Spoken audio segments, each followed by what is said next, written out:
ಎಲ್ಲರಿಗೂ ನಮಸ್ಕಾರ. ಇವತ್ತಿನ ಕ್ಲಾಸಲ್ಲಿ ಭಾರತದ ಜೌಗು ಪ್ರದೇಶಗಳು ರಾಮ್ಸಾರ್ ಸೈಟ್ಸ್ ಬಗ್ಗೆ ನೋಡೋಣ. ಇತ್ತೀಚೆಗೆ 2025ರಲ್ಲಿ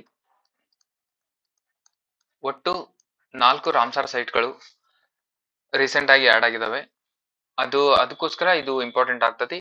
ಇದು ಪ್ರತಿ ಎಕ್ಸಾಮ್ ಅಲ್ಲೂ ಕೂಡ ರಾಮ್ಸಾರ್ ಸೈಟ್ ಬಗ್ಗೆ ಪ್ರತಿ ಎಕ್ಸಾಮ್ ಅಲ್ಲೂ ಅದು ಡೈರೆಕ್ಟ್ ಆರ್ ಇಂಡೈರೆಕ್ಟ್ ಆಗ್ಲಿ ಕ್ವಶನ್ ಕೇಳ್ತಾನೆ. ಹೇಗೆ ಕೇಳ್ತಾನೆ ಅಂದ್ರೆ, ರಾಮ್ಸಾರ್ ಸೈಟು ಯಾವ ಪ್ರದೇಶ ಯಾವ ರಾಜ್ಯದಲ್ಲಿದೆ ಅಂತ ಕೇಳ್ತಾನೆ, ಅಥವಾ ಪ್ರಸ್ತುತ ರಾಮ್ಸಾರ್ ಸೈಟ್ಗಳು ಎಷ್ಟಿದಾವೆ ಅಂತ ಕೇಳ್ತಾನೆ, ಅಥವಾ ರಾಮ್ಸಾರ್ ಸೈಟ್ಗಳ ಉದ್ದೇಶ ಏನು, ಅದ್ರದ್ದು ಕ್ಯಾಟಗರಿ ಏನಿದೆ.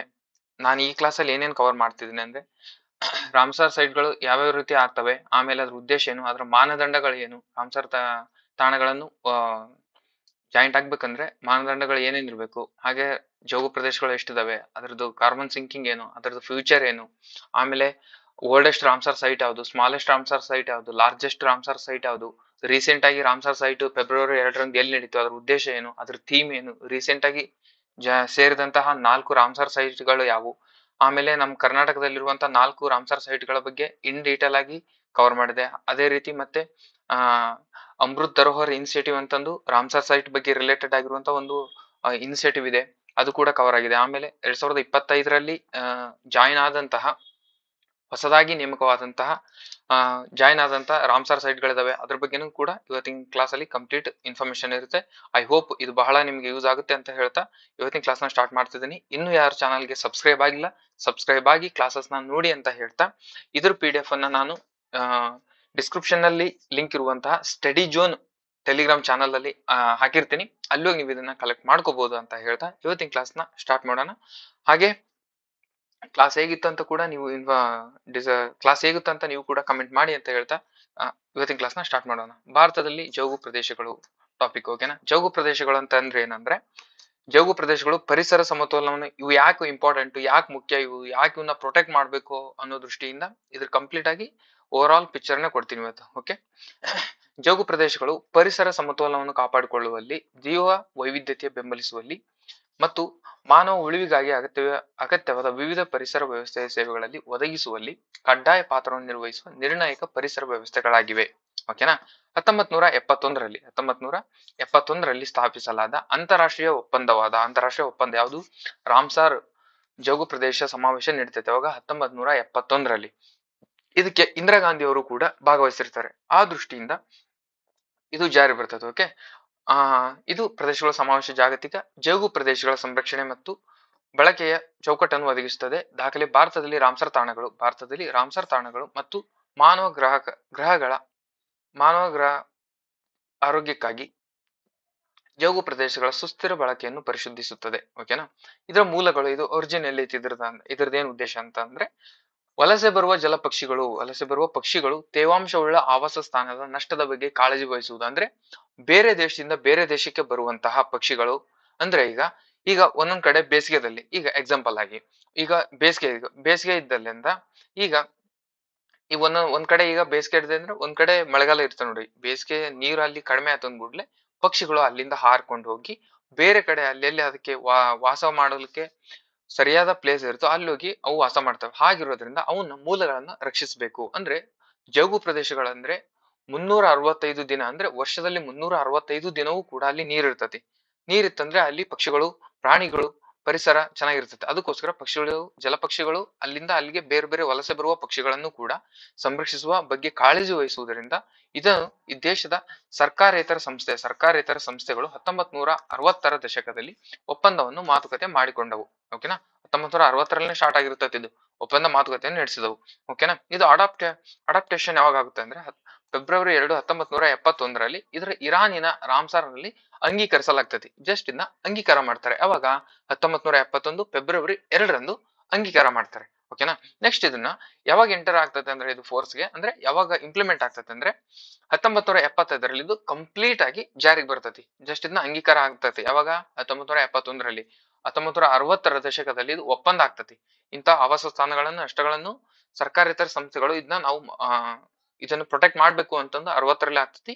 10 ವರ್ಷ ಬಿಟ್ಟು 71ರಲ್ಲಿ ಇದನ್ನ ಅಂಗೀಕರಿಸಲಾಗ್ತದೆ ಫೆಬ್ರವರಿ 2ರಂದು. ನೆಕ್ಸ್ಟ್ ಇದು ಜಾರಿಗೆ ಆಗಿದ್ದು 1975ರಲ್ಲಿ. ಇದು ಕಂಪ್ಲೀಟ್ ಫೋರ್ಸ್ ಆಗಿ ಜಾರಿಗೆ ಬರ್ತದೆ. ಓಕೆ, ಐ ಹೋಪ್ ಇದು ಯಾಕೆ ಜಾರಿಗೆ ಬಂತು, ಯಾವ ದೃಷ್ಟಿಯಿಂದ ಜಾರಿಗೆ ಬಂತು, ಯಾವಾಗ ಬಂತು ಅಂತ ನಿಮ್ಗೆ ಕಂಪ್ಲೀಟ್ ಆಗಿ ಅರ್ಥ ಆಗಿದೆ ಅಂತ ಭಾವಿಸ್ತೀನಿ. ಓಕೆ, ನೆಕ್ಸ್ಟ್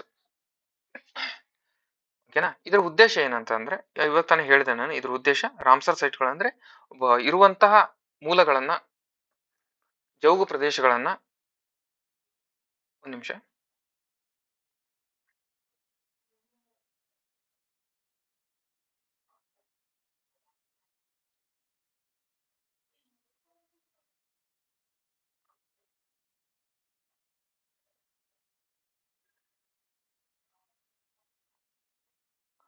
ಇದರ ಉದ್ದೇಶ ಏನಂದ್ರೆ, ರಾಮ್ಸಾರ್ ಸಮಾವೇಶ ಪ್ರಾಥಮಿಕ ಗುರಿ ಉದ್ದೇಶ ವಿಶ್ವದಾದ್ಯಂತ ಜೌಗು ಪ್ರದೇಶಗಳನ್ನು ನಷ್ಟಗಳನ್ನು ಇದನ್ನ ನಿರ್ವಹಣೆ ಮತ್ತು ಮೂಲಕ ಸಂರಕ್ಷಣೆ ಮಾಡುವುದು ಇದ್ರ ಉದ್ದೇಶ ಆಗಿರ್ತದೆ. ಓಕೆನಾ. ಇಲ್ಲೇನಂತೂ 1975ರಲ್ಲಿ ಇದು ಜಾರಿಗೆ ಬಂತು ಅಂತ ಹೇಳಿದೆ. ಓಕೆನಾ, 1975 ಜಾರಿಗೆ ಬಂತು, ರೈಟ್. ಹಾಗಿದ್ರೆ ಇದನ್ನ ಭಾರತದಲ್ಲಿ ಯಾವಾಗ ಜಾರಿಗೆ ಬಂತು ಅನ್ನೋದು ಕೂಡ ಇಂಪಾರ್ಟೆಂಟ್ ಆಗ್ತದೆ. ಭಾರತದಲ್ಲಿ ಜಾರಿಗೆ ಬಂದಿದ್ದು ಇವಾಗ ಯಾವಾಗಂದ್ರೆ, ಇದು ಭಾರತದಲ್ಲಿ ಯಾವಾಗ ಜಾರಿಗೆ ಬರ್ತಂದ್ರೆ, ಇದು 1982ರಂದು ಭಾರತದಲ್ಲಿ ಜಾರಿಗೆ ಬರ್ತದೆ. ಭಾರತದಲ್ಲಿ ಜಾರಿಗೆ ಬಂದು 1982ರಲ್ಲಿ. ಬಟ್ ಎಂಟೈರ್ ವರ್ಲ್ಡ್ ಅಲ್ಲಿ ಬಂದಿದ್ದು 1975ರಲ್ಲಿ. ಅದನ್ನ ಇಂಪ್ಲಿಮೆಂಟ್ ನಾವು ಭಾರತದಲ್ಲಿ ಮಾಡ್ಕೊಂಡಿದ್ದು 1982ರಲ್ಲಿ. ಇದು ಒಂದು ಕೂಡ ಪಾಯಿಂಟ್ ನೆನ್ಪಿಟ್ಕೊಳ್ಳಿ. ಓಕೆನಾ. ಇದರ ಉದ್ದೇಶ ವಿಶ್ವದಾದ್ಯಂತ ಜೌಗು ಪ್ರದೇಶಗಳನ್ನ ನಷ್ಟವನ್ನು ತಡೆಯುವುದು, ಅದನ್ನ ಸಂರಕ್ಷಿಸುವುದು ಇದ್ರ ಉದ್ದೇಶ ಆಗಿರ್ತದೆ. ಸಂರಕ್ಷಿಸುವುದು. ಓಕೆನಾ. ಇದರ ವ್ಯಾಪ್ತಿ ವರ್ಷದಲ್ಲಿ ಸಮಾವೇಶ ವ್ಯಾಪ್ತಿ ವಿಸ್ತರಿಸಿದ. ಅದರ ಮೂಲ ಒತ್ತು ಜಲಪಕ್ಷಿಗಳ ಆವಾಸಸ್ಥಾನ ಮತ್ತು ಜೌಗು ಪ್ರದೇಶಗಳ ಮೇಲೆ ಇರ್ತದೆ ಇದ್ರದ್ದು. ಓಕೆನಾ. ರಾಮ್ಸರ್ ತಾಣಗಳು ರಾಮ್ಸರ್ ಸಮಾವೇಶ ಅಡಿಯಲ್ಲಿ ಅಂತಾರಾಷ್ಟ್ರೀಯ ಪ್ರಾಮುಖ್ಯತೆಯನ್ನು ಹೊಂದಿರುವ ಜೌಗು ಪ್ರದೇಶವಾಗಿರ್ತದೆ. ಓಕೆನಾ. ಅಂತಾರಾಷ್ಟ್ರೀಯ ಹೊಂದಿರುವ ಜೌಗು ಪ್ರದೇಶವಾಗಿರ್ತದೆ ಇದು. ಓಕೆನಾ. ನೆಕ್ಸ್ಟ್, ಇದ್ರ ರಾಮ್ಸರ್ ಸೈಟ್ ಗೆ ಸೇರಿಸ್ಬೇಕಂದ್ರೆ, ಈಗ ಯಾವ್ದೋ ಒಂದು ಪ್ಲೇಸ್ ಇರುತ್ತೆ, ಯಾವ್ದೋ ಜೌಗು ಪ್ರದೇಶ ಇರುತ್ತೆ, ಯಾವ್ದೋ ಒಂದು ಸರೋವರವಿರುತ್ತೆ, ಯಾವ್ದೋ ಒಂದು ನದಿ ಇರುತ್ತೆ, ಅಂತ ಸರೋವರ ಲೇಕ್ ಗಳು ಇರ್ತಾವಲ್ಲ, ಅವನ್ನೆಲ್ಲ ನಾವೀಗ ರಾಮ್ಸರ್ ಸೈಟ್ ಗೆ ಸೇರಿಸ್ರಿ ಅನ್ಕೂಡ್ಲೆ ಎಲ್ಲವೂ ಸೇರ್ಸಕ್ಕಾಗಲ್ಲ. ಆ ಸೇರಿಸ್ಬೇಕಂದ್ರೆ ಈ ಕೆಳಗೆ 9 ಮಾನದಂಡಗಳು ಇದಾವೆ. ಎಷ್ಟಿದಾವೆ? 9 ಮಾನದಂಡಗಳಿದಾವೆ. 9 ಮಾನದಂಡಗಳಲ್ಲಿ ಒಂದು ಮಾನದಂಡವನ್ನಾದ್ರೂ ಅದು ಪೂರೈಸಬೇಕು. ಅಟ್ಲೀಸ್ಟ್ 1/9 ಅಂತ ಅನ್ಕೊಂಡ್ಬಿಡಿ. ಓಕೆನಾ. ಒಂದು ಮಾನದಂಡವನ್ನಾದ್ರೂ ಕೂಡ ಅದ್ರ ಪ್ರಪೋಸಲ್ ಬಂದಿರುತ್ತಲ್ವಾ, ಆ ಪ್ಲೇಸು ಒಂದು ಮಾನದಂಡವನ್ನಾದ್ರೂ ಕೂಡ ಅದು ಇಂಪ್ಲಿಮೆಂಟ್ ಮಾಡ್ಕೊಂಡ್ರೆ, ಅದಕ್ಕೆ ಲಿಂಕ್ ಆಯ್ತಂದ್ರೆ, ಸಿಂಕ್ ಆಯ್ತಂದ್ರೆ, ಅದನ್ನ ನಾವು ರಾಮ್ಸರ್ ತಾಣವೆಂದು ಘೋಷಿಸ್ತೀವಿ ಅಂತಂದು ಆರ್ಡರ್ ಆಗಿರುತ್ತೆ. ಹಾಗಾದ್ರೆ 9 ಮಾನದಂಡಗಳು ಯಾವ್ಯಾವ ಅಂತ ಇವಾಗ ನೋಡೋಣ. ಓಕೆನಾ. ಈ ಲೆವೆಲ್ ವರ್ಗೂ ಯಾವ್ದು ಕ್ಲಾಸ್ ನಾನು ಕೂಡ ಕೇಳಿಲ್ಲ. ಬಟ್ ಇದು ಮಾನದಂಡಗಳು ಕೂಡ ನೆಕ್ಸ್ಟ್ ಲೆವೆಲ್ ಇನ್ ಡೆಪ್ತ್ ಹೋದಂದ್ರೆ ಇಲ್ಲಿವರೆಗೂ ಕೇಳ್ತಾನೆ ಅನ್ನೋ ದೃಷ್ಟಿಯಿಂದ ನಾನು ಇದನ್ನ ಅಡಾಪ್ಟ್ PPT ಹಾಕೊಂಡೆ. ಓಕೆ. ಮಾನದಂಡಗಳು. ಒಂದನೇ ಮಾನದಂಡ ಏನಿದೆ? ಸೂಕ್ತವಾದ ಜೈವಿಕ ಭೌಗೋಳಿಕ ಪ್ರದೇಶದಲ್ಲಿ ಕಂಡುಬರುವ ನೈಸರ್ಗಿಕ ಅಥವಾ ಹತ್ತಿರದ ನೈಸರ್ಗಿಕ ಜೌಗು ಪ್ರದೇಶದ ಪ್ರತಿನಿಧಿ ಅಪರೂಪ ಮತ್ತು ವಿಶಿಷ್ಟ ಉದಾಹರಣೆಯನ್ನು ಅದು ಹೊಂದಿರಬೇಕು. ಅಥವಾ ಎರಡನೇ ಮಾನದಂಡ, ದುರ್ಬಲ ಅಳಿವಿನಂಚಿನಲ್ಲಿರುವ ಅಥವಾ ತೀವ್ರವಾಗಿ ಅಳಿವಿನಂಚಿನಲ್ಲಿರುವ ಪ್ರಭೇದಗಳು ಇರ್ಬೇಕಲ್ಲಿ, ಅಥವಾ ಬೆದರಿಕೆಗೊಳಗಾದ ಪರಿಸರ ಸಮುದಾಯಗಳು ಬೆಂಬಲಿಸಿದರೆ. ಈ ತರ ಇವೆರಡರ ಇದ್ರೆ ಅಡಾಪ್ಟ್ ಮಾಡ್ಕೊಳ್ತೀವಿ ಅಂತ ಹೇಳ್ತಾರೆ. ಮೂರನೇ ಮಾನದಂಡ, ಸಸ್ಯ ಅಥವಾ ಪ್ರಭೇದಗಳ ಜನಸಂಖ್ಯೆಯನ್ನು ಅದು ಬೆಂಬಲಿಸಿರ್ಬೇಕು. ನೆಕ್ಸ್ಟ್ ಇದು ಓಕೆ. ನೆಕ್ಸ್ಟ್ ಇದು ಸಸ್ಯ ಮತ್ತು ಅಥವಾ ಪ್ರಾಣಿ ಪ್ರಭೇದಗಳ ಅವುಗಳ ಜೀವನ ಚಕ್ರಗಳಲ್ಲಿ ನಿರ್ಣಾಯಕ ಹಂತದಲ್ಲಿ ಬೆಂಬಲಿಸಿದರೆ ಅಥವಾ ಪ್ರತಿಕೂಲ ಆಶ್ರಯವನ್ನು ನೀಡಿದರೆ ಅವನ್ನು ಕೂಡ ನಾವು ರಾಮ್ಸರ್ ಸೈಟ್ ಆಗಿ ತಗೊಳ್ತೀವಿ ಅಂತ ಹೇಳ್ತಾರೆ. ನೆಕ್ಸ್ಟ್ 5ನೇ ಮಾನದಂಡ ಏನಂದ್ರೆ, ಇದು 20,000 ಹೆಚ್ಚಿನ ಜಲಪಕ್ಷಿಗಳನ್ನು ಬೆಂಬಲಿಸಿರ್ಬೇಕು. 20,000 ಹೆಚ್ಚಿನ ಜಲಪಕ್ಷಿಗಳು ಆ ಪ್ಲೇಸ್ ಅಲ್ಲಿ ಬರ್ತಿದಾವೆ ಅಂದ್ರೆ, ಅಲ್ಲಿ ಜೌಗು ಪ್ರದೇಶದಲ್ಲಿ ಬರ್ತಿದಾವೆ ಅಂದ್ರೆ, ಅದನ್ನ ನಾವು ರಾಮ್ಸರ್ ಸೈಟ್ ಅಂತ ಘೋಷಣೆ ಮಾಡ್ತೀವಿ ಅಂತ ಕೂಡ 5ನೇ ಮಾನದಂಡ ಹೇಳ್ತದೆ. ಎಷ್ಟು? 20,000 ಹೆಚ್ಚಿನ ಜಲಪಕ್ಷಿಗಳು ಬರ್ತಿರ್ಬೇಕು. ಓಕೆನಾ. 6ನೇ ಮಾನದಂಡ, ಒಂದು ಜಾತಿ ಅಥವಾ ಜಲಪಕ್ಷಿ ಉಪಜಾತಿಯ ಸಂಖ್ಯೆಯಲ್ಲಿ 1% ವ್ಯಕ್ತಿಯನ್ನು ನಿಯಮಿತವಾಗಿ ಬೆಂಬಲಿಸಿದರೆ 1% ಅದನ್ನು ಕೂಡ ನಾವು ತಗೊಳ್ತೀವಿ. ನೆಕ್ಸ್ಟ್ 7ನೇ ಮಾನದಂಡ, ಸ್ಥಳೀಯ ಮೀನು ಉಪಜಾತಿಗಳು ಮತ್ತು ಜಾತಿಗಳು ಅಥವಾ ಕುಟುಂಬಗಳ ಗಮನಾರ್ಹ ಪ್ರಮಾಣವನ್ನು ಬೆಂಬಲಿಸಿರ್ಬೇಕು. ಅಂದ್ರೆ ಮೀನುಗಳು ಜಾಸ್ತಿ ಇರ್ಬೇಕಲ್ಲಿ, ಅಂದ್ರೆ ಮೀನಿನ ಉಪಜಾತಿಗಳು ಕೂಡ ಜಾಸ್ತಿ ಇರಬೇಕು. ಅಂತ ಪ್ರದೇಶ ಇತ್ತಂದ್ರೂ ಕೂಡ ನಾವು ಅದನ್ನ ರಾಮ್ಸರ್ ಸೈಟ್ ಆಗಿ ಘೋಷಣೆ ಮಾಡ್ತೀವಿ ಅಂತ ಹೇಳ್ತಾರೆ. ನೆಕ್ಸ್ಟ್ 5ನೇ ಮಾನದಂಡ ಏನಿದೆ ಅಂದ್ರೆ, ಮೀನುಗಳಿಗೆ ಆಹಾರದ ಪ್ರಮುಖ ಮೂಲವಾಗಿದ್ದರೆ, ಅಂದ್ರೆ ಮೀನುಗಳು ಅಲ್ಲಿ ವಾಸ ಮಾಡಕ್ಕೆ ಬಹಳ ಒಳ್ಳೆ ಪ್ಲೇಸ್ ಆಗಿರ್ಬೇಕದು. ಅಂದ್ರೆ ಮೀನುಗಳು ಆಹಾರದ ಪ್ರಮುಖ ಮೂಲ. ವಾಸ ಮಾಡಕ್ಕೆ ಏನ್ ಬೇಕು? ಮುಖ್ಯವಾಗಿ ಅದಕ್ಕೆ ಊಟ ಬೇಕು. ಓಕೆನಾ. ಊಟ ಇರ್ಬೇಕು. ಆಮೇಲೆ ಮೊಟ್ಟೆ ಇಡುವ ಸ್ಥಳ, ಅಂದ್ರೆ ಮೊಟ್ಟೆ ಇಡುವ ಸ್ಥಳ ಇರಬೇಕು, ಊಟ ಇರಬೇಕು ಮತ್ತು ನರ್ಸರಿ ಮತ್ತು ವಲಸೆ ಮಾರ್ಗಗಳು ಜೋಗು ಪ್ರದೇಶದೊಳಗೆ ಮೀನುಗಳ ಸಂತತಿ ಅವಲಂಬಿಸಿದ್ದರೆ ಅಂತ ಪ್ರದೇಶಗಳನ್ನು ಕೂಡ ನಾವು ಜೌಗು ಭೂಮಿ ಎಂದು ಕೂಡ ಘೋಷಣೆ ಮಾಡ್ತೀವಿ ಅಂತ ಹೇಳ್ತಾರೆ. ನೆಕ್ಸ್ಟ್ 9ನೇ ಮಾನದಂಡ ಏನಿದೆ, 9ನೇ ಮಾನದಂಡ ಇದು ಒಂದು ಜಾತಿ ಜನಸಂಖ್ಯೆಯಲ್ಲಿ ಅಥವಾ ತೇವಾಂಶವುಳ್ಳ ಪಕ್ಷಿಯೇತರ ಪ್ರಾಣಿ ಪ್ರಭೇದಗಳು ಉಪಜಾತಿಯಲ್ಲಿ 1% ವ್ಯಕ್ತಿಗಳನ್ನು ನಿಯಮಿತವಾಗಿ ಬೆಂಬಲಿಸಿದ್ದರನ್ನು ಕೂಡ ನಾವು ಮಾನದಂಡಗಳಾಗಿ ಇದನ್ನ ಜೌಗು ಭೂಮಿಯಾಗಿ ಘೋಷಣೆ ಮಾಡ್ತೀವಿ ಅಂತ ಹೇಳ್ತಾರೆ. ಓಕೆನಾ, 9 ಮಾನದಂಡಗಳು ಹೇಳ್ತಾರೆ. ಓಕೆನಾ, 9 ಮಾನದಂಡಗಳು ಕೂಡ ನೆನ್ಪಿಟ್ಕೊಳ್ಳೋದೇನು ಅವಶ್ಯಕತೆ ಇರುತ್ತೆ ಒಂದೊಂದ್ ಹತ್ರ. ಯಾಕಂದ್ರೆ ರಾಮ್ಸರ್ ಸೈಟ್ ಬಗ್ಗೆ ಅಂದ್ರೆ ಕ್ವಶನ್ ಕೇಳ್ತಾನ ಅವನು. ಈಗೆಲ್ಲ ಹಳೆ ಕ್ವಶನ್ ಆಗ್ಬಿಟ್ಟಿದಾವೆ, ಯಾವ ರಾಜ್ಯದಲ್ಲಿ ಯಾವ ರಾಮ್ಸರ್ ಸೈಟ್ ಇದೆ ಅದನ್ನೆಲ್ಲ ಕೇಳ್ತಾನೆ. ನೆಕ್ಸ್ಟ್ ಅವನು ಇಷ್ಟ ಹೆಂಗ್ ಕೇಳ್ಬೋದು, ಇಲ್ಲ ರ್ಯಾಂಡಮ್ ಆಗಿ ಕೇಳ್ಬಿಡ್ಬೋದು. ಅಂದ್ರೆ ಹೇಳಿಕೆ ರೂಪದಲ್ಲಿ ಕೊಟ್ಟು ರಾಮ್ಸರ್ ಸೈಟ್ ಅಲ್ಲಿ 2025ರಲ್ಲಿ ಆದಂತ ರಾಮ್ಸರ್ ಸೈಟ್ಗಳು 4, ಎರಡನೇ ಹೇಳಿಕೆ ರಾಮ್ಸರ್ ಸೈಟ್ ಗಳನ್ನು ಸೇರಿಸಿಕೊಳ್ಳಲು 9 ಮಾನದಂಡಗಳು ಇರ್ತವೆ, ಅಲ್ಲಿ ಏನ್ ಮಿಸ್ಟೇಕ್ ಮಾಡ್ಬಾರ್ದು 7 ಮಾನದಂಡಗಳು ಅಂತಂದು ಈ ತರ ಕೂಡ ಕೇಳ್ಬೋದು. ಡೆಪ್ತ್ ಲೆವೆಲ್ ಮಾಡಿದ್ರೆ ಈ ತರ ಕೂಡ ಮಾಡ್ಬೋದು ಅಂತಂದು ಇದು ಸ್ವಲ್ಪ ಹಂಗೆ ರ್ಯಾಂಡಮ್ ನೆನ್ಪಿಟ್ಕೊಳ್ಳಿ. ಓಕೆ, ನೆಕ್ಸ್ಟ್ ಜೌಗು ಪ್ರದೇಶಗಳು ಯಾವುವು ಅಂದ್ರೆ, ಜೌಗು ಪ್ರದೇಶಗಳು ಸಿಹಿ ನೀರಿನ ಜೌಗು ಪ್ರದೇಶಗಳು ನೀರಿನಿಂದ ಪರಿಸರ ವ್ಯವಸ್ಥೆಗಳಾಗಿ ಕಾಲುಷಿತವಾಗಿ ಅಥವಾ ಶಾಶ್ವತವಾಗಿರ್ಬೇಕು. ಓಕೆನಾ, ಅವು ಮ್ಯಾಂಗ್ರೋವ್ ಜೌಗು ಪ್ರದೇಶಗಳು, ನದಿ ಸರೋವರ ಡೆಲ್ಟಾಗಳು, ಪ್ರವಾಹ ಪ್ರದೇಶಗಳು ಮತ್ತು ಪ್ರವಾಹಕ್ಕೆ ಸಿಲುಕಿದ ಭತ್ತ ಗದ್ದೆಗಳು, ಹವಳ ದಿಬ್ಬಗಳು, ಕಡಿಮೆ ಉಬ್ಬರವಿಳಿತ 6 ಮೀಟರ್ಗಿಂತ, ಇದು ಇಂಪಾರ್ಟೆಂಟ್, 6 ಮೀಟರ್ಗಿಂತ ಆಳವಿಲ್ಲದ ಸಮುದ್ರ ಪ್ರದೇಶಗಳು, ಹಾಗೆ ತ್ಯಾಜ್ಯ ನೀರು ಸಂರಕ್ಷಣಾ ಕೊಳವೆ ಮತ್ತು ಜಲಾಶಯಗಳಂತಹ ಮಾನವ ನಿರ್ಮಿತ ಪ್ರದೇಶಗಳನ್ನು ಜೌಗು ಪ್ರದೇಶಗಳಾಗಿ ಸೇರಿಸವೆ. ಓಕೆನಾ, ನೆಕ್ಸ್ಟ್ ಅದು 6 ಮೀಟರ್ಗಿಂತ ಇರ್ಬೇಕು ನೋಡ್ರಿ. ನೆಕ್ಸ್ಟ್ ಅವು ಭೂಮಿಯ ಮೇಲ್ಮೈ ಮೇಲೆ ಸುಮಾರು 6% ರಷ್ಟು ಮಾತ್ರ ಆವರಿಸಿದ್ದರೂ ಎಲ್ಲಾ ಸಸ್ಯ ಮತ್ತು ಪ್ರಾಣಿ ಪ್ರಭೇದಗಳು 40% ರಷ್ಟು ಜೌಗು ಪ್ರದೇಶಗಳನ್ನು ವಾಸಿಸುತ್ತವೆ ಎಂದು ಸಂತಾನೋತ್ಪತ್ತಿ ಮಾಡುತ್ತವೆ. ಇದು ಕೂಡ ಆಗಿರುತ್ತದೆ ಅಂತವೆಲ್ಲ ಜೌಗು ಪ್ರದೇಶಗಳೆಂದು ಘೋಷಣೆ ಮಾಡ್ಬೇಕಾಗ್ತದೆ. ಓಕೆನಾ, ಇದು ಕೂಡ ಮಾನದಂಡಗಳಲ್ಲಿ ಅಂತ ಬರುತ್ತೆ ಇದು. ಓಕೆ, ಆದ್ರೆ ಏನು ಕಂಪ್ಲೀಟ್ ಆಗಿ ಯಾವಾಗ್ಲೂ ನೀರ್ ಇರ್ಬೇಕಲ್ಲಿ. ಓಕೆನಾ, ನೆಕ್ಸ್ಟ್ ಸಿಗ್ನಿಫಿಕೆನ್ಸ್ ಏನಿದ್ರದ್ದು. ಓಕೆನಾ, ಅಗೇನೆಸ್ಟ್ ಕ್ಲೈಮೇಟ್ ಚೇಂಜಸ್ ಬಗ್ಗೆ, ಕ್ಲೈಮೇಟ್ ಚೇಂಜ್ ಆಗುತ್ತಲ್ಲ ಅದ್ರ ಬಗ್ಗೆನೂ ಕೂಡ ಇದು ಹೆಲ್ಪ್ ಮಾಡುತ್ತೆ. ಅಂದ್ರೆ ಹವಾಮಾನ ಮತ್ತು ಭೂ ಬಳಕೆ ಮಧ್ಯಸ್ಥಿಕೆ ಹಸಿರು ಮನೆ ಅನಿಲ ಬಿಡುಗಡೆಯನ್ನು ಕಡಿಮೆ ಮಾಡ್ತದೆ. ಇದು ಹಸಿರು ಮನೆಯೆಲ್ಲ ಕಡಿಮೆ ಮಾಡ್ತದೆ. ಮತ್ತೆ ವಾತಾವರಣದಲ್ಲಿ CO2 ಸಕ್ರಿಯವಾಗಿ ಸಂಗ್ರಹಿಸಲು ಇಂಗಾಲವನ್ನು ಬೇರ್ಪಡಿಸುವ ಸಾಮರ್ಥ್ಯವನ್ನು ಹೆಚ್ಚಿಸುತ್ತದೆ. Carbon dioxide, methane, nitrous oxide, ಹಸಿರು ಮನೆ ಅನಿಲ ಸಾಂದ್ರತೆಗಳನ್ನು ಸ್ಥಿರಗೊಳಿಸಿ ಜೌಗು ಪ್ರದೇಶಗಳ ಸಹಾಯ ಮಾಡುತ್ತದೆ. ಇದು ಕೂಡ ಜೌಗು ಪ್ರದೇಶಗಳನ್ನು ಸಹಾಯ ಮಾಡ್ತದೆ. ನೆಕ್ಸ್ಟ್ ಕರಾವಳಿಗಳನ್ನು ರಕ್ಷಿಸುವ ಮೂಲಕ ಜೌಗು ಪ್ರದೇಶಗಳು ಪ್ರವಾಹದಂತಹ ಪ್ರವಾಹವನ್ನು ಕಡಿಮೆ ಮಾಡಲು ಕೂಡ ಸಹಾಯ ಮಾಡ್ತದೆ. ಅಂದ್ರೆ ಜೌಗು ಪ್ರದೇಶಗಳು ಇತ್ತಂದ್ರೆ ಅಲ್ಲಿ ಜಾಸ್ತಿ ಮರಗಳು ಬೆಳಿತವೆ. ಪ್ರವಾಹ ಬಂದ್ರೆ ಮರ ಮತ್ತು ಪ್ರವಾಹ ಮಿಡ್ಲು ಬಂದು ಮರ ಡ್ಯಾಶ್ ಹೊಡೆದಾಗ ಪ್ರವಾಹ ಸ್ವಲ್ಪ ಕಡಿಮೆ ಆಗ್ತದೆ.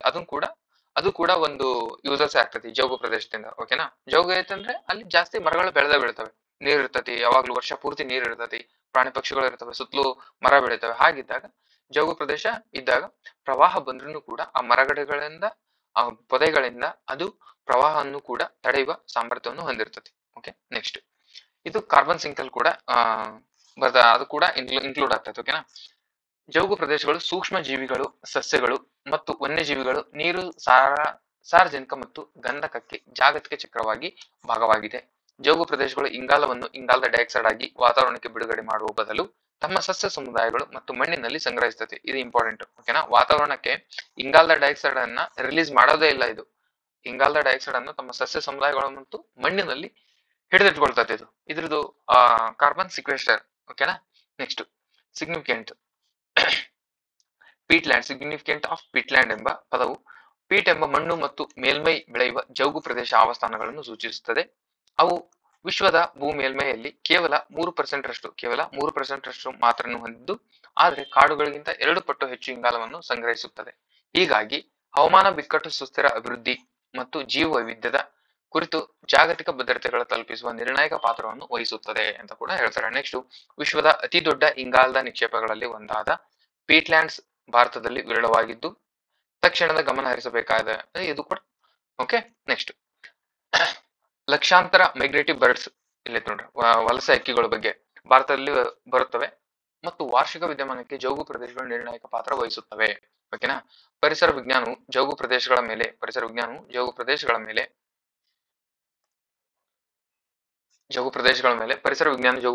ಮೇಲೆ ಅವಲಂಬಿತವಾಗಿರುವ ವಲಸೆ ನೀರು ಹಕ್ಕಿಗಳು, ಖಂಡಗಳು, ಅರ್ಧಗೋಳಗಳು ಮತ್ತು ಸಂಸ್ಕೃತಿ ಮತ್ತು ಸಮಾಜಗಳನ್ನು ತಮ್ಮ ಕಾಲೋಚಿತ ಚಲನೆಗಳ ಮೂಲಕ ಸಂಪರ್ಕಿಸುತ್ತದೆ.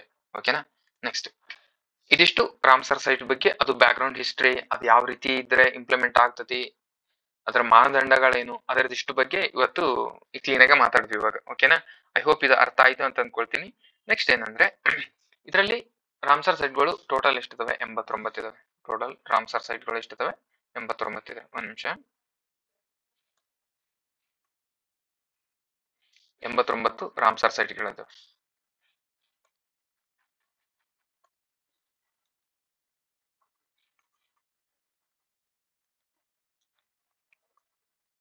ಎಂಬತ್ತೊಂಬತ್ತು ರಾಮ್ಸರ್ ಸೈಟ್ಗಳು. ಅದರಲ್ಲಿ 4 ನಮ್ಮ ಕರ್ನಾಟಕದಲ್ಲಿದ್ದಾವೆ. ಇದ್ರ ಬಗ್ಗೆ ಡಿಸ್ಕಸ್ ಮಾಡೋಣ ಈಗ. ಓಕೆನಾ. ಇದರಲ್ಲಿ ಓಲ್ಡೆಸ್ಟ್ ಅತ್ಯಂತ ಹಳೆಯ ರಾಮ್ಸರ್ ಸೈಟ್ ಯಾವುದು? ಅತ್ಯಂತ ಹಳೆಯ ರಾಮ್ಸರ್ ಸೈಟ್ ಯಾವ್ದು ಅಂತಾರೆ ಅಂದ್ರೆ ಚಿಲ್ಕಾ ಲೇಕ್. ಇದು 1981ರಲ್ಲಿ ಆಗ್ತತಿ. ಕಿಯೋಲಾಡಿಯೋ ಘಾನಾ ನ್ಯಾಷನಲ್ ಪಾರ್ಕ್ ಇವೆರಡು ಕೂಡ ಒಂದೇ ಸರಿ ಜಾಯಿನ್ ಮಾಡ್ತಾರೆ. ಇವೆರಡು ಸೂರ ಒಂದೇ ಸರಿ 1981ರಲ್ಲಿನೇ ಸೇರಿಸ್ತಾರೆ. ಅದಕ್ಕೆ ಇವು ಭಾರತದಲ್ಲಿರುವಂತಹ ಅತ್ಯಂತ ಹಳೆಯ ರಾಮ್ಸರ್ ತಾಣಗಳು ಯಾವಂದ್ರೆ ಚಿಲ್ಕಾ ಲೇಕ್ ಮತ್ತು ಕಿಯೋಲಾಡಿಯೋ ಘಾನಾ ನ್ಯಾಷನಲ್ ಪಾರ್ಕ್. ಇವೆರಡು ಕೂಡ ಅತ್ಯಂತ ಹಳೆಯ ನ್ಯಾಷನಲ್ ಪಾರ್ಕ್ ಆಗಿರ್ತವೆ. ಅತ್ಯಂತ ಹಳೆಯ ರಾಮ್ಸರ್ ತಾಣಗಳಾಗಿರ್ತವೆ ಭಾರತದ್ದು. ಓಕೆ.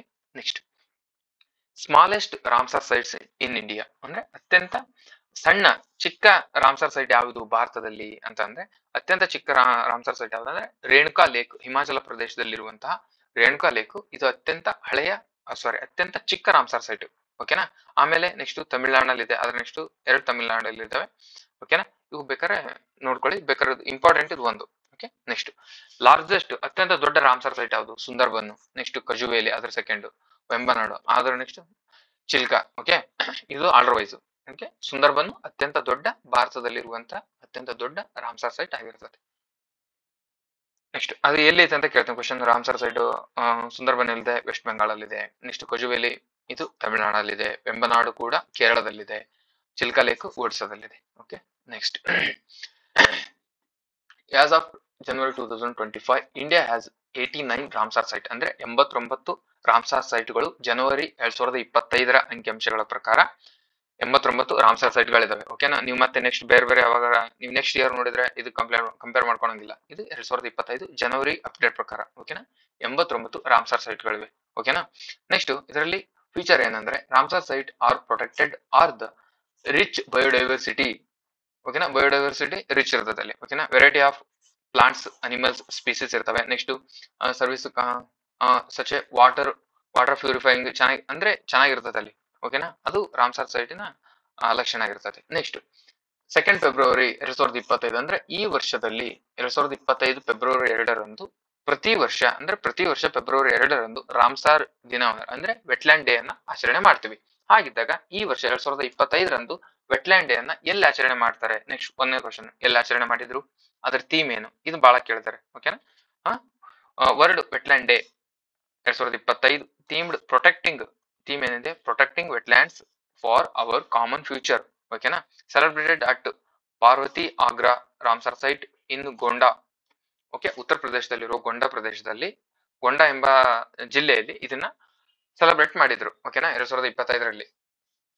ಇದ್ರ ಕನ್ನಡದಲ್ಲಿ ಅಂದ್ರೆ ನಮ್ಮ ಸಾಮಾನ್ಯ ಭವಿಷ್ಯಕ್ಕಾಗಿ ಜೌಗು ಪ್ರದೇಶಗಳನ್ನು ರಕ್ಷಿಸುವುದು. ಇದು ಥೀಮ್ ಇದಿರ್ತು. ಓಕೆನಾ. ವರ್ಲ್ಡ್ ವೆಟ್ಲ್ಯಾಂಡ್ ಡೇ 2025ರ ಥೀಮ್ ಏನಂದ್ರೆ ನಮ್ಮ ಸಾಮಾನ್ಯ ಭವಿಷ್ಯಕ್ಕಾಗಿ ಜೌಗು ಪ್ರದೇಶಗಳನ್ನು ರಕ್ಷಿಸುವುದು. ನೆಕ್ಸ್ಟ್ ಗೊಂಡಾದಲ್ಲಿ ನಡೆದ ಆಗಸ್ಟ್ ಸಭೆಯಲ್ಲಿ ಉದ್ದೇಶಿಸಿ ಮಾತನಾಡಿದ ಅಂದ್ರೆ ಅವಾಗ ಸಭೆ ನಡೀತಲ್ವಾ, ಅವಾಗ ಉದ್ದೇಶಿಸಿ ಮಾತನಾಡಿದ ಶ್ರೀ ಕೀರ್ತಿ ವರ್ಧನ್ ಅವರು 100ಕ್ಕೂ ಹೆಚ್ಚು ಜೌಗು ಪ್ರದೇಶಗಳು ಹೊಂದಿರುವ ಗೊಂಡಾ ಜಿಲ್ಲೆಯನ್ನು ಜೌಗು ಪ್ರದೇಶ ನಗರ ಎಂದು ಗುರುತಿಸುವ ಬಲವಾದ ಸಾಮರ್ಥ್ಯವನ್ನು ಹೊಂದಿದೆ ಎಂದು ಉಲ್ಲೇಖಿಸ್ತಾರೆ. ಓಕೆನಾ. ನೆಕ್ಸ್ಟ್ ಭಾರತವು ಇತ್ತೀಚೆಗೆ 4 ಜೌಗು ಪ್ರದೇಶಗಳನ್ನು ರಾಮ್ಸರ್ ತಾಣಗಳಾಗಿ ಗೊತ್ತುಪಡಿಸುವ ಮೂಲಕ ತನ್ನ ರಾಮ್ಸರ್ ತಾಣಗಳನ್ನು ಅಂತಾರಾಷ್ಟ್ರೀಯ ಪ್ರಾಮುಖ್ಯತೆ ಜೌಗು ಪ್ರದೇಶಗಳಲ್ಲಿ 89ಕ್ಕೆ ಹೆಚ್ಚಿಸಿತು. ಓಕೆನಾ. ರೀಸೆಂಟ್ ಆಗಿ ಜಾಯ್ನ್ ಆಗಿರುವ ಯಾವ್ಯಾವ ಅಂದ್ರೆ ಜಾರ್ಖಂಡಿನ ಉದ್ವಾ ಸರೋವರ, ತಮಿಳುನಾಡಿನಲ್ಲಿ 2 ಆಗ್ತವೆ, ತೀರ್ಥಂಗಲ್ ಮತ್ತು ಸಕ್ಕರೆ ಕೊಟ್ಟೈ. ಆಮೇಲೆ 4th ಅನ್ನು ಕೆಚಿಯೋ ಪೆರ್ಲಿ ಅಂತಂದು ಸಿಕ್ಕಿಂನಲ್ಲಿ ಒಂದು ಆಗ್ತೈತೆ. ಆಮೇಲೆ ಇನ್ನೊಂದು ಪಾಯಿಂಟ್ ಏನಂದ್ರೆ ಸಿಕ್ಕಿಂ ಮತ್ತು ಜಾರ್ಖಂಡ್ ನಲ್ಲಿ ಆದಂತಹ ಮೊದಲ ರಾಮ್ಸರ್ ಸೈಟ್ಗಳಿವು. ಯಾವ್ಯಾವುದು? ಸಿಕ್ಕಿಂನಲ್ಲಿ ಕಿಚಿಯೋ ಪೆರ್ಲಿ ಮತ್ತು ಜಾರ್ಖಂಡ್ ನಲ್ಲಿ ಉದ್ವಾ ಸರೋವರ. ಇವೆರಡು ಆ ರಾಜ್ಯದಲ್ಲಿ ಆದಂತಹ ಮೊದಲ ರಾಮ್ಸರ್ ತಾಣಗಳಾಗಿರ್ತವೆ. ಇದು ಒಂದು ಎಕ್ಸ್ಟ್ರಾ ಪಾಯಿಂಟ್ ಇದು. ಓಕೆ. ನೆಕ್ಸ್ಟ್ ಅಂತಾರಾಷ್ಟ್ರೀಯ ಪ್ರಾಮುಖ್ಯತೆ ಜೌಗು ಪ್ರದೇಶಗಳ ಪಟ್ಟಿಗೆ ಈ ಜೌಗು ಪ್ರದೇಶಗಳನ್ನು ಸೇರಿಸುವುದರಿಂದ ರಾಮ್ಸರ್ ತಾಣಗಳ ಅಡಿಯಲ್ಲಿ ಬರುವ ಒಟ್ಟು ವಿಸ್ತೀರ್ಣ ಈಗ 1.358 ಮಿಲಿಯನ್ ಹೆಕ್ಟೇರ್ ಆಗಿದೆ. ಯಾವಾಗ 2025 ಜನವರಿಗೆ ಕಂಪೇರ್ 2025 ಜನವರಿಗೆ ಸಂಬಂಧಿಸಿದಂತೆ. ಓಕೆನಾ. ತಮಿಳುನಾಡು ಗರಿಷ್ಠ ಸಂಖ್ಯೆಯನ್ನು ಹೊಂದಿದೆ. ಹಾಗಾದ್ರೆ 89 ಇದಾವಲ್ವಾ. ತಮಿಳುನಾಡಿನಲ್ಲಿ ಎಷ್ಟಿದಾವೆ? ತಮಿಳುನಾಡಿನಲ್ಲಿ 20 ರಾಮ್ಸರ್ ಸೈಟ್ ಗಳಿದಾವೆ. ತಮಿಳುನಾಡು ಫಸ್ಟ್ ಪ್ಲೇಸ್ ಅಲ್ಲಿ ಇದೆ. ಓಕೆನಾ. ಸೆಕೆಂಡ್ ಪ್ಲೇಸ್ ಯಾವುದು? ಸೆಕೆಂಡ್ ಪ್ಲೇಸ್ ಅಲ್ಲಿ 10 ರಾಮ್ಸರ್ ತಾಣಗಳನ್ನು ಹೊಂದಿರುವ ಉತ್ತರ ಪ್ರದೇಶ ಸೆಕೆಂಡ್ ಪ್ಲೇಸ್ ಅಲ್ಲಿ ಇದೆ. ಹಾಗಾದ್ರೆ ಕರ್ನಾಟಕದಲ್ಲಿ 4 ಇದಾವೆ. ಹಾಗಿದ್ರೆ ಕರ್ನಾಟಕದಲ್ಲಿ ಯಾವ 4 ಇದಾವೆ? ಕರ್ನಾಟಕದ 4 ಇದಾವಲ್ವಾ, ಅವು ಇಂಪಾರ್ಟೆಂಟ್ ನಮಗೆ. ಓಕೆನಾ. ಅಘನಾಶಿನಿ, ನದಿಮುಖಜ ಭೂಮಿ, ಆಮೇಲೆ ಅಂಕಸಮುದ್ರ, ಆಮೇಲೆ ಮಾಗಡಿಕೆರೆ, ರಂಗನತಿಟ್ಟು. ಇದು ರಂಗನತಿಟ್ಟು ಆಮೇಲೆ ಇದು ಒತ್ತು ಬರಬೇಕು. ರಂಗನತಿಟ್ಟು, ಬರಸಂಚರು. ಓಕೆನಾ. ಅಘನಾಶಿನಿ ನದಿಮುಖಜ ಭೂಮಿ. ಇದು ಅಘನಾಶಿನಿ ನದಿಯು ಪಶ್ಚಿಮ ಘಟ್ಟಗಳಲ್ಲಿ ಹುಟ್ಟುತ್ತದೆ. ಓಕೆನಾ. ಕುಮಟಾ ತಾಲೂಕಿನ ಅಘನಾಶಿನಿ ಗ್ರಾಮದಲ್ಲಿ ಈ ನದಿ ಸಮುದ್ರವನ್ನು ಸೇರುತ್ತದೆ. ಓಕೆನಾ. ಅಘನಾಶಿನಿ ಕರ್ನಾಟಕದ ಕೊನೆಯ ಮುಕ್ತವಾಗಿ ಹರಿಯುವ ನದಿಗಳಲ್ಲಿ ಒಂದಾಗಿದೆ. ಇದು ತನ್ನ ದಡದಲ್ಲಿ ಯಾವುದೇ ಗಮನಾರ್ಹ ಕೈಗಾರಿಕೆ ಸ್ಥಾಪನೆ ಮತ್ತು ಅಣೆಕಟ್ಟುಗಳು ಅಥವಾ ಪಟ್ಟಣಗಳನ್ನು ಹೊಂದಿರುವುದಿಲ್ಲ. ನದಿಮುಖಜದ ಶ್ರೀಮಂತ ಮ್ಯಾಂಗ್ರೋವ್ ಸಸ್ಯವರ್ಗವು ವೈವಿಧ್ಯಮಯ ಪ್ರಾಣಿ ಸಮುದಾಯಕ್ಕೆ ಪೋಷಕಾಂಶಗಳ ಪೂರೈಕೆಯಲ್ಲಿ ಮಹತ್ವ ಪಾತ್ರವನ್ನು ವಹಿಸುತ್ತದೆ. ನೆಕ್ಸ್ಟ್ ಅಂಕಸಮುದ್ರ. ಇದು ಅಂಕಸಮುದ್ರ ಹಂಪಿ ಪಟ್ಟಣದಿಂದ ಸುಮಾರು 1 ಗಂಟೆಯ ದೂರದಲ್ಲಿ ಮತ್ತು ತುಂಗಭದ್ರಾ ಜಲಾಶಯಕ್ಕೆ ಹತ್ತಿರ ಇದೆ ಅಂಕಸಮುದ್ರ. ಓಕೆನಾ. ವನ್ಯಜೀವಿ ಸಂರಕ್ಷಣೆಯ ಕಾಯ್ದೆ 1972 ಪ್ರಕಾರ ಇದನ್ನು 2017ರಲ್ಲಿ ಪಕ್ಷಿ ಸಂರಕ್ಷಣಾ ಮೀಸಲು ಅಂತಂದು 2017ರಲ್ಲಿ ಘೋಷಿಸ್ತಾರೆ. ಯಾವ್ದನ್ನ? ಅಂಕಸಮುದ್ರನ. ಓಕೆನಾ. 2024ರಲ್ಲಿ ಇದನ್ನ ರಾಮ್ಸರ್ ಸೈಟ್ಗೆ ಜಾಯಿನ್ ಮಾಡ್ಕೊಳ್ತಾರೆ. ಓಕೆನಾ. 1975 ಜಾತಿ ಪಕ್ಷಿಗಳಿವೆ ಇಲ್ಲಿ. ಆಮೇಲೆ IUCN ಕೆಂಪು ಪಟ್ಟಿಯಿಂದ 11 ಜಾತಿಗಳು ಕೂಡ ಇದರಲ್ಲಿ ಇದಾವೆ. ನೆಕ್ಸ್ಟ್ ಮಾಗಡಿಕೆರೆ ಬರುತ್ತೆ. ನೆಕ್ಸ್ಟ್ ಮಾಗಡಿಕೆರೆ ಇದು ಜೋಗು ಪ್ರದೇಶ ವಲಸೆ ಬರುವ ಪಕ್ಷಿಗಳು ಬಾರ್ ಹೆಡೆಡ್ ಗೋಸ್ ಕೂಡ ಒಂದಾಗಿರ್ತದೆ. ನೆಕ್ಸ್ಟ್ ಈ ಕೆಳಗಿನ ಪಕ್ಷಿ ಪ್ರಭೇದಗಳು ಕೂಡ ಕಂಡು ಬರ್ತವೆ ಮಾಗಡಿಕೆರೆಯಲ್ಲಿ. ಯಾವ್ಯಾವುದು? ಬೂದು ಹೆರಾನ್, ನೇರಳ ಹೆರಾನ್, ಬಾಚಣಿಕೆ ಬಾತುಕೋಳಿ, ಓರಿಯೆಂಟಲ್ ಐಬಿಸ್, ಆಮೇಲೆ ನೀರಿನ ಕೋಳಿ ಮತ್ತು ಗ್ರೇಟರ್ ಫ್ಲೆಮಿಂಗೋ ಇವೆಲ್ಲವೂ ಕೂಡ ಮಾಗಡಿಕೆರೆಯಲ್ಲಿ ಕಂಡುಬರ್ತವೆ. ನೆಕ್ಸ್ಟ್ ರಂಗನತಿಟ್ಟು. ಇದು ಮಂಡ್ಯದಲ್ಲಿದೆ. ಕಾವೇರಿ ನದಿಯ ಭಾಗವಾಗಿದೆ. ಇಲ್ಲಿ ಪ್ರಮುಖವಾಗಿ ಮುಗ್ಗರ್ ಮೊಸಳೆ, ನಯವಾದ ಲೇಪಿತ ನೀರುನಾಯಿ, ಹಂಪ್ ಬ್ಯಾಕ್ಡ್ ಮಸ್ಸೀರ್, ಆಮೇಲೆ ಪಕ್ಷಿಗಳು ಯಾವ್ಯಾವ ಅಂದ್ರೆ ಬಣ್ಣದ ಕೊಕ್ಕರೆ, ಬೂದು ಪೆಲಿಕಾನ್ ಮತ್ತು ಕಪ್ಪು ತೆಲೆಯ ಐಬಿಸ್ ಇವಿಷ್ಟು ಕೂಡ ರಂಗನತಿಟ್ಟು ಅಲ್ಲಿ ಕಂಡುಬರ್ತವೆ. ಓಕೆನಾ. ಆಮೇಲೆ ಅಮೃತ್ ಧರೋಹರ್ ಇನಿಷಿಯೇಟಿವ್ ಅಂತಂದು ಕೂಡ 2023-24ರಲ್ಲಿ ಬಜೆಟ್ ನಲ್ಲಿ ಘೋಷಣೆ ಭಾಗವಾಗಿ ಅಮೃತ್ ಧರೋಹರ್ ಉಪಕ್ರಮವನ್ನು ಜೂನ್ 2023ರಂದು ಇದನ್ನು ಪ್ರಾರಂಭಿಸ್ತಾರೆ. ಇದು ರಾಮ್ಸರ್ ತಾಣಗಳ ವಿಶಿಷ್ಟ ಸಂರಕ್ಷಣಾ ಮೌಲ್ಯಗಳನ್ನು ಉತ್ತೇಜಿಸಲು, ಉದ್ಯೋಗ ಅವಕಾಶಗಳನ್ನು ಸೃಷ್ಟಿಸಲು, ಇದೊಂದು ಜೀವನೋಪಾಯವನ್ನು ಬೆಂಬಲಿಸಲು ಉದ್ದೇಶಿಸಿ ಮಾಡಿದ್ದಾರೆ ಇದು ಅಮೃತ್ ಧರೋಹರ್ ಇನಿಷಿಯೇಟಿವ್ ಅಂತ. ಓಕೆನಾ. ನೆಕ್ಸ್ಟ್ 2025ರಲ್ಲಿ ಆದಂತಹ ರಾಮ್ಸರ್ ಸೈಟ್ಗಳು ಯಾವುವು? ಇದನ್ನ ಕೇಳ್ತಾನೆ ಬಾಳ. ಓಕೆನಾ. ಸಕ್ಕರೆಕೋಟೆ ಪಕ್ಷಿಧಾಮ ತಮಿಳುನಾಡು, ತೀರ್ಥಂಗಲ್ ಪಕ್ಷಿಧಾಮ ತಮಿಳುನಾಡು, ಕೆಚಿಯೋಪರ್ಲಿ ತೇವಭೂಮಿ ಸಿಕ್ಕಿಮು, ಉದ್ವಾ ಸರೋವರ ಜಾರ್ಖಂಡ್. ಓಕೆನಾ. ನೆಕ್ಸ್ಟ್ ಸಕ್ಕರೆಕೋಟೆ ಪಕ್ಷಿಧಾಮ ಇದು ತಮಿಳುನಾಡಲ್ಲಿದೆ. ಇದು ಏನು ಇನ್ಫಾರ್ಮೇಶನ್ ಅಷ್ಟೊಂದು ಬೇಡ, ನೋಡ್ಕೊಳ್ಬೇಕಂದ್ರೆ. ಆಮೇಲೆ ತೀರ್ಥಂಗಲ್ಲು ಪಕ್ಷಿಧಾಮ. ಓಕೆ. ನೆಕ್ಸ್ಟ್ ತೀರ್ಥಂಗಲ್ ಪಕ್ಷಿಧಾಮ ಇದು ಭಾರತದ ದಕ್ಷಿಣ ತಮಿಳುನಾಡಿನಲ್ಲಿರುವ ಜೌಗು ಸರೋವರ ಆಗಿದ್ದು ಅಳಿವಿನಂಚಿನಲ್ಲಿರುವ ಮತ್ತು ದುರ್ಬಲ ಪ್ರಭೇದಗಳು ಒಳಗೊಂಡಂತೆ ವೈವಿಧ್ಯಮಯ ಪಕ್ಷಿ ಸಂಕುಲಕ್ಕೆ ಹೆಸರುವಾಸಿಯಾಗಿದೆ. ಓಕೆನಾ. ನೆಕ್ಸ್ಟ್ ಕಿಚಿಯೋಪರ್ಲಿ ತೇವಭೂಮಿ ಸಿಕ್ಕಿಂ ಇದು. ಓಕೆನಾ. ಸಿಕ್ಕಿಂ ಅಲ್ಲಿದೆ. ಇದು ಎಲ್ಲಿದೆ ಅಂತ ಕೇಳ್ತಾನೆ ಮ್ಯಾಕ್ಸಿಮಮ್.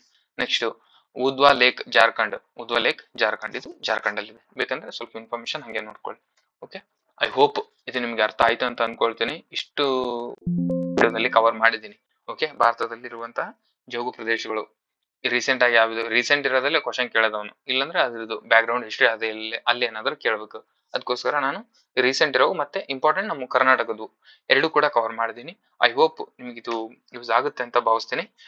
ಕ್ಲಾಸ್ ಹೇಗುತ್ತೆ ಅಂತ ಕೂಡ ಕಮೆಂಟ್ ಮಾಡಿ. ಆದರೆ ಈ PDF ನ ನಾನು ಟೆಲಿಗ್ರಾಮ್ ಅಲ್ಲಿ ಹಾಕಿರ್ತೀನಿ, ಡಿಸ್ಕ್ರಿಪ್ಷನ್ ಲಿಂಕ್ ಇರುವಂತಹ ಸ್ಟಡಿ ಝೋನ್ ಟೆಲಿಗ್ರಾಮ್ ಅಲ್ಲಿ ಹಾಕಿರ್ತೀನಿ. ಅಲ್ಲೂ ನೀವು ಕಲೆಕ್ಟ್ ಮಾಡಿ ಕ್ಲಾಸ್ ಹೇಗಿತ್ತು ಅಂತ ಕೂಡ ಕಮೆಂಟ್ ಮಾಡಿ ಅಂತ ಹೇಳ್ತಾ ನಿಮ್ಮ ಫ್ರೆಂಡ್ಸ್ಗೂ ಕೂಡ ಶೇರ್ ಮಾಡಿ. Okay. Thank you very much.